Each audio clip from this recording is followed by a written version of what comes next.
আসসালামু আলাইকুম, স্বাগতম দ্য ওয়ার্ল্ড ব্রিফ সংবাদে। আমি মোহাম্মদ জায়েদ গাজী আজকের সব আন্তর্জাতিক খবর নিয়ে হাজির হয়েছি। শুরুতেই জানিয়ে দিব সংবাদ শিরোনাম, তারপর বিস্তারিত। গাজায় আবারও নিয়ন্ত্রণ জোরদার করছে হামাস। হামলা হলে মধ্যপ্রাচ্যের সব মার্কিন ঘাঁটি হবে লক্ষ্যবস্তু, ইরানের হুঁশিয়ারি। 10 দিনের মধ্যে চুক্তি অথবা খারাপ কিছু ঘটবে, ইরানকে ট্রাম্পের সতর্কবার্তা। গ্রেপ্তার না করে নেতানিয়াহুকে অভ্যর্থনা, আইসিসি থেকে বেরিয়ে যাওয়ার ঘোষণা হাঙ্গেরির। ট্রাম্পের চাপের মধ্যেই গাজায় নিয়ন্ত্রণ জোরদার করছে হামাস। এই বিষয়ে আপনার মতামত কমেন্টে জানান এবং যুদ্ধের সব আপডেট আগে পেতে চ্যানেলটি সাবস্ক্রাইব করে যাবেন। আসসালামু আলাইকুম, স্বাগতম জানাচ্ছি দ্য ওয়ার্ল্ড ব্রিফ সংবাদে। আমি মোহাম্মদ জায়েদ গাজী। এতক্ষণ শুনছিলেন সংবাদ শিরোনাম, এবার বিস্তারিত। গাজায় আবারও নিয়ন্ত্রণ জোরদার করছে হামাস। এই খবরের দিকে যদি আমরা গভীরভাবে নজর দিই, তবে মধ্যপ্রাচ্যের বর্তমান ভূরাজনৈতিক সমীকরণের একটি অত্যন্ত জটিল চিত্র আমাদের সামনে উঠে আসে। দীর্ঘ সময় ধরে চলা এই অস্থিরতা এবং সংঘাতের পর আন্তর্জাতিক সংবাদ মাধ্যম ও বিশ্লেষকদের তথ্য অনুযায়ী ওই অঞ্চলে নতুন করে একটি প্রশাসনিক কাঠামো দাঁড় করানোর চেষ্টা চলছে এবং সেখানে হামাস তাদের উপস্থিতি ও নিয়ন্ত্রণ পুনরায় সুসংহত করছে। যে কোনো অঞ্চলে দীর্ঘস্থায়ী অস্থিরতার পর যখন একটি ক্ষমতার শূন্যতা বা পাওয়ার ভ্যাকিউম তৈরি হয়, তখন সেখানে স্থানীয় গোষ্ঠীগুলো স্বাভাবিকভাবেই সেই শূন্যস্থান পূরণের চেষ্টা করে থাকে। আর গাজার ক্ষেত্রেও ঠিক এমনটাই ঘটছে বলে আন্তর্জাতিক সম্পর্ক বিশেষজ্ঞরা মনে করছেন। এই নিয়ন্ত্রণের বিষয়টি কেবল সামরিক বা কাঠামোগত নয়, বরং এটি স্থানীয় পর্যায়ে নিত্য প্রয়োজনীয় দ্রব্য বণ্টন, আইন শৃঙ্খলা রক্ষার চেষ্টা এবং সাধারণ মানুষের দৈনন্দিন জীবনের সাথে সরাসরি সম্পৃক্ত। যুদ্ধের কারণে বিপর্যস্ত এই অঞ্চলে যখন বাইরের কোনো আন্তর্জাতিক সিভিল প্রশাসন বা নিরপেক্ষ কোনো গভর্নিং বডি পুরোপুরি কার্যকর হতে পারছে না, তখন স্থানীয়ভাবেই প্রশাসন পরিচালনার একটি তাগিদ দেখা যাচ্ছে।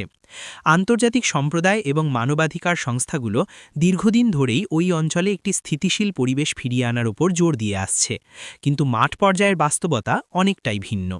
সেখানে ত্রাণ কার্যক্রম পরিচালনা থেকে শুরু করে সাধারণ মানুষের নিরাপত্তা নিশ্চিত করার ক্ষেত্রে যে প্রশাসনিক শূন্যতা তৈরি হয়েছিল, তা পূরণে হামাসের এই পুনরুত্থান আন্তর্জাতিক মহলে নতুন করে আলোচনার জন্ম দিয়েছে। প্রতিবেশী দেশগুলো এবং আন্তর্জাতিক পর্যবেক্ষকরা এই পরিস্থিতি খুব গভীরভাবে পর্যবেক্ষণ করছেন, কারণ এর ওপর ভিত্তি করেই আগামী দিনের শান্তি আলোচনা বা পুনর্গঠন প্রক্রিয়ার রূপরেখা অনেকটা নির্ভর করবে।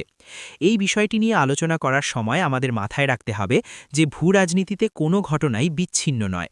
একটি অঞ্চলের অভ্যন্তরীণ প্রশাসনিক পরিবর্তন পুরো আন্তর্জাতিক কূটনীতিতে প্রভাব ফেলে। আপনারা যারা নিয়মিত আন্তর্জাতিক সংবাদ অনুসরণ করেন, তারা নিশ্চয়ই বুঝতে পারছেন যে এই নিয়ন্ত্রণ পুনরুদ্ধারের চেষ্টা আসলে ভবিষ্যৎ দরকষাকষিতে নিজেদের অবস্থান শক্ত করার একটি কৌশলগত পদক্ষেপ হতে পারে। এই পুরো প্রক্রিয়ায় সাধারণ মানুষের জীবনযাপন কতটা প্রভাবিত হচ্ছে এবং আন্তর্জাতিক ত্রাণ সংস্থাগুলো কিভাবে তাদের কার্যক্রম পরিচালনা করছে, সেটিও একটি বড় চিন্তার বিষয়। তবে বিশ্লেষকরা বলছেন, যতক্ষণ পর্যন্ত না একটি দীর্ঘমেয়াদী এবং সকলের কাছে গ্রহণযোগ্য কূটনৈতিক সমাধান না আসছে, ততক্ষণ পর্যন্ত মাঠ পর্যায়ে এই ধরনের নিয়ন্ত্রণ প্রতিষ্ঠার খেলা চলতেই থাকবে। হামলা হলে মধ্যপ্রাচ্যের সব মার্কিন ঘাঁটি হবে লক্ষ্যবস্তু। ইরানের এই কড়া হুঁশিয়ারি মূলত আন্তর্জাতিক কূটনীতিতে ডিটারেন্স বা নিবৃত্তিমূলক কৌশলের একটি বড় উদাহরণ হিসেবে দেখা হচ্ছে। এই খবরের গভীরে গেলে আমরা দেখতে পাই যে মধ্যপ্রাচ্যের মতো একটি কৌশলগত এবং অর্থনৈতিকভাবে গুরুত্বপূর্ণ অঞ্চলে পরাশক্তিগুলোর মধ্যকার স্নায়ুযুদ্ধ কতটা চরম পর্যায়ে পৌঁছাতে পারে। ইরান স্পষ্টভাবে জানিয়ে দিয়েছে যে যদি তাদের ভূখণ্ড বা স্বার্থে কোনো ধরনের আঘাত আসে, তবে তারা নীরব বসে থাকবে না এবং পুরো অঞ্চলে ছড়িয়ে থাকা যুক্তরাষ্ট্রের সামরিক ও লজিস্টিক স্থাপনাগুলো তাদের পাল্টা ব্যবস্থার লক্ষ্যবস্তু হবে। এই ধরনের বিবৃতি কেবল একটি ফাঁকা আওয়াজ নয়, বরং এটি গ্লোবাল জিওপলিটিক্সে একটি বড় ধরনের মনস্তাত্ত্বিক চাপের কৌশল। পারস্য উপসাগর এবং এর আশেপাশের অঞ্চলগুলো বিশ্ব অর্থনীতি, বিশেষ করে জ্বালানি তেল সরবরাহের জন্য অত্যন্ত গুরুত্বপূর্ণ। তাই এই অঞ্চলে কোনো ধরনের বড় সংঘাত শুরু হলে তার সরাসরি প্রভাব পড়বে বৈশ্বিক তেলের বাজার, আন্তর্জাতিক বাণিজ্য পথ এবং সাপ্লাই চেইনের ওপর। ইরান তাদের এই হুঁশিয়ারির মাধ্যমে মূলত যুক্তরাষ্ট্র এবং তাদের মিত্র দেশগুলোকে একটি কড়া বার্তা দিতে চাইছে যে কোনো ধরনের আগ্রাসী পদক্ষেপের পরিণতি শুধুমাত্র একটি নির্দিষ্ট ভৌগোলিক সীমানার মধ্যে আটকে থাকবে না, বরং তা পুরো মধ্যপ্রাচ্যকে একটি অস্থিতিশীলতার দিকে ঠেলে দেবে।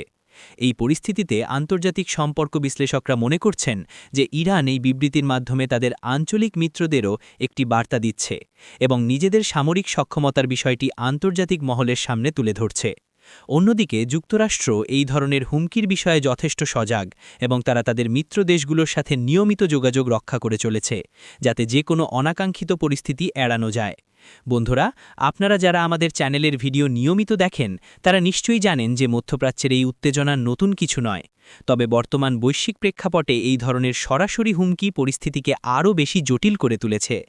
আপনারা যদি আমাদের এই বিশ্লেষণগুলো পছন্দ করেন তবে অবশ্যই ভিডিওটিতে একটি লাইক দেবেন এবং চ্যানেলটি সাবস্ক্রাইব করে আমাদের পাশেই থাকবেন। এই ধরনের পরিস্থিতিতে সাধারণত পর্দার আড়ালে বিভিন্ন দেশের কূটনীতিকরা উত্তেজনা প্রশমনের জন্য কাজ করে থাকেন, কারণ কেউই চায় না যে পরিস্থিতি একেবারে নিয়ন্ত্রণের বাইরে চলে যাক। তবে ইরানের এই সুস্পষ্ট হুঁশিয়ারি এটাই প্রমাণ করে যে মধ্যপ্রাচ্যের ক্ষমতার ভারসাম্য এখন অত্যন্ত স্পর্শকাতর অবস্থায় রয়েছে এবং যে কোনো ছোটখাটো ভুল বোঝাবুঝি বা উস্কানিমূলক পদক্ষেপ পুরো বিশ্বের জন্য একটি বড় ধরনের সংকট ডেকে আনতে পারে। 10 দিনের মধ্যে চুক্তি অথবা খারাপ কিছু ঘটবে। ইরানকে দেওয়া মার্কিন যুক্তরাষ্ট্রের নবনির্বাচিত প্রেসিডেন্ট ডোনাল্ড ট্রাম্পের এই সতর্কবার্তা আন্তর্জাতিক রাজনৈতিক অঙ্গনে একটি বড় ধরনের আলোড়ন সৃষ্টি করেছে।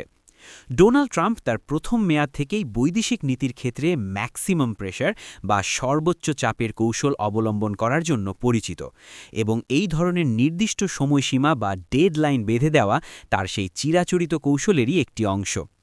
এই ডেডলাইন ডিপ্লোম্যাসি বা সময়সীমা ভিত্তিক কূটনীতির মূল লক্ষ্য হল প্রতিপক্ষকে মানসিকভাবে চাপে ফেলে দ্রুত একটি চুক্তিতে আসতে বাধ্য করা। ট্রাম্পের এই বার্তার অর্থ হল তিনি তার প্রশাসন শুরু করার আগেই আন্তর্জাতিক বিষয়গুলোতে নিজের শক্ত অবস্থান পরিষ্কার করতে চাইছেন এবং ইরানকে বোঝাতে চাইছেন যে পূর্ববর্তী প্রশাসনের তুলনায় তার নীতি হবে অনেক বেশি কঠোর ও আপোষহীন।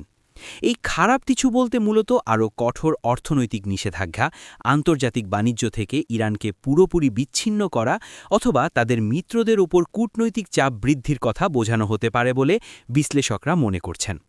অতীতে 2015 সালের পরমাণু চুক্তি বা জেসিপিওএ থেকে যুক্তরাষ্ট্র বেরিয়ে যাওয়ার পর থেকেই দুই দেশের মধ্যে সম্পর্ক অত্যন্ত তলানিতে এসে ঠেকেছে এবং নতুন করে কোনো সমঝোতায় আসার পথও বেশ দুর্গম হয়ে উঠেছে।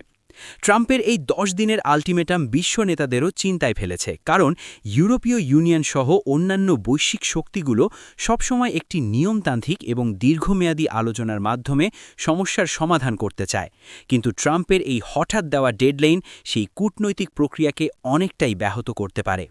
এই খবরটি যখন আন্তর্জাতিক গণমাধ্যমে ছড়িয়ে পড়ে তখন স্বাভাবিকভাবেই গ্লোবাল ফাইন্যান্সিয়াল মার্কেট বা শেয়ার বাজারেও এর একটি প্রভাব লক্ষ্য করা যায়, কারণ বিনিয়োগকারীরা সবসময় ভূরাজনৈতিক স্থিতিশীলতা পছন্দ করেন। আপনাদের কি মনে হয়, ট্রাম্পের এই ধরনের সময়সীমা বেঁধে দেওয়া কি সত্যিই কোনো কার্যকর চুক্তির দিকে নিয়ে যাবে, নাকি এটি কেবলই একটি রাজনৈতিক চমক? আপনাদের মূল্যবান মতামত অবশ্যই নিচের কমেন্ট বক্সে লিখে জানাবেন। বিশেষজ্ঞরা বলছেন ইরানের মতো একটি দেশ যাদের নিজস্ব একটি শক্ত আঞ্চলিক বলয় রয়েছে, তারা এত সহজেই এই ধরনের আল্টিমেটামে মাথা নত করবে না, বরং তারা হয়তো এই সময়ের মধ্যে তাদের নিজস্ব কৌশলগত অবস্থান আরও মজবুত করার চেষ্টা করবে। ফলে আগামী কয়েকদিন আন্তর্জাতিক কূটনীতির জন্য অত্যন্ত গুরুত্বপূর্ণ হতে চলেছে, যেখানে পর্দার আড়ালে অনেক আলোচনা, দেন দরবার এবং তৃতীয় পক্ষের মধ্যস্থতার চেষ্টা আমরা দেখতে পেতে পারি। গ্রেপ্তার না করে নেতানিয়াহুকে অভ্যর্থনা এবং আইসিসি বা আন্তর্জাতিক অপরাধ আদালত থেকে বেরিয়ে যাওয়ার বিষয়ে হাঙ্গেরির এই ঘোষণা আন্তর্জাতিক আইন এবং ইউরোপীয় ইউনিয়নের অভ্যন্তরীণ রাজনীতিতে একটি বিশাল বড় ভূমিকম্পের মতো পরিস্থিতি তৈরি করেছে। হাঙ্গেরির প্রধানমন্ত্রী ভিক্টর অরবান সবসময়ই তার নিজস্ব স্বাধীন বৈদেশিক নীতির জন্য পরিচিত এবং অনেক ক্ষেত্রেই ইউরোপীয় ইউনিয়নের মূল স্রোতের সাথে তার মতবিরোধ দেখা যায়। ইন্টারন্যাশনাল ক্রিমিনাল কোর্ট বা আইসিসি যখন কোনো রাষ্ট্রনেতার বিরুদ্ধে গ্রেপ্তারি পরোয়ানা জারি করে, তখন রোম সংবিধিতে স্বাক্ষরকারী দেশগুলোর আইনি বাধ্যবাধকতা থাকে সেই নির্দেশ পালন করার। কিন্তু হাঙ্গেরি সেই নির্দেশ অমান্য করে নেতানিয়াহুকে শুধু দেশটিতে সফরের আমন্ত্রণই জানায়নি, বরং তাকে রাষ্ট্রীয়ভাবে অভ্যর্থনা জানানোর কথা বলেছে। এর পাশাপাশি তারা আইসিসি থেকে বেরিয়ে যাওয়ার যে হুমকি বা ঘোষণা দিয়েছে তা পুরো আন্তর্জাতিক বিচার ব্যবস্থাকে একটি বড় চ্যালেঞ্জের মুখে ফেলে দিয়েছে। এই ঘটনার মাধ্যমে একটি বিষয় খুব স্পষ্টভাবে সামনে আসছে, আর তা হল জাতীয় সার্বভৌমত্ব বনাম আন্তর্জাতিক আইনের দ্বন্দ্ব। হাঙ্গেরি যুক্তি দেখাচ্ছে যে আন্তর্জাতিক প্রতিষ্ঠানগুলো অনেক সময়ই রাজনৈতিক উদ্দেশ্য প্রণোদিতভাবে কাজ করে এবং একটি স্বাধীন রাষ্ট্র হিসেবে তারা কার সাথে কূটনৈতিক সম্পর্ক রাখবে বা কাকে দেশে আমন্ত্রণ জানাবে সেটা সম্পূর্ণ তাদের নিজস্ব ব্যাপার। এই পদক্ষেপটি ইইউ বা ইউরোপীয় ইউনিয়নের অন্যান্য দেশগুলোর জন্য চরম অস্বস্তির কারণ হয়ে দাঁড়িয়েছে, কারণ ইইউ সবসময় মানবাধিকার এবং আন্তর্জাতিক আইনের প্রতি শ্রদ্ধাশীল থাকার কথা বলে। হাঙ্গেরির এই সিদ্ধান্ত যদি শেষ পর্যন্ত বাস্তবায়িত হয় তবে এটি অন্যান্য দেশের জন্য একটি উদাহরণ বা প্রিসিডেন্ট তৈরি করতে পারে, যেখানে আন্তর্জাতিক আদালতের রায়কে অবজ্ঞা করাটা একটি সাধারণ বিষয়ে পরিণত হতে পারে। আন্তর্জাতিক সম্পর্ক বিশ্লেষকরা এটিকে আইনের শাসনের উপর একটি বড় আঘাত হিসেবে দেখছেন। ট্রাম্পের চাপের মধ্যেই গাজায় নিয়ন্ত্রণ জোরদার করছে হামাস, এই খবরটি আগের আলোচনারই একটি সমন্বিত রূপ, যা আমাদের দেখাচ্ছে কিভাবে বৈশ্বিক রাজনীতির চাপ এবং মাঠ পর্যায়ের বাস্তবতা একে অপরের সাথে সাংঘর্ষিক হয়ে ওঠে। একদিকে যুক্তরাষ্ট্রের নবনির্বাচিত প্রেসিডেন্ট ডোনাল্ড ট্রাম্প মধ্যপ্রাচ্যের বিষয়গুলোতে অত্যন্ত কঠোর এবং দ্রুত সমাধানের জন্য বিভিন্ন পক্ষের ওপর প্রবল চাপ প্রয়োগ করছেন, অন্যদিকে গাজার মতো একটি ধ্বংসপ্রাপ্ত অঞ্চলে হামাস তাদের প্রশাসনিক এবং সামাজিক নিয়ন্ত্রণ পুনরায় প্রতিষ্ঠা করার চেষ্টা চালিয়ে যাচ্ছে। ট্রাম্পের বৈদেশিক নীতির একটি বড় দিক হল তার মিত্রদের প্রতি নিঃশর্ত সমর্থন এবং প্রতিপক্ষকে চরম সীমানায় ঠেলে দেওয়া। তিনি হয়তো চাইছেন খুব দ্রুত একটি ফয়সালা হোক, যাতে করে আন্তর্জাতিক গণমাধ্যমে তিনি এটিকে নিজের একটি বড় কূটনৈতিক বিজয় হিসেবে তুলে ধরতে পারেন। কিন্তু গাজার ভেতরের পরিস্থিতি সম্পূর্ণ ভিন্ন।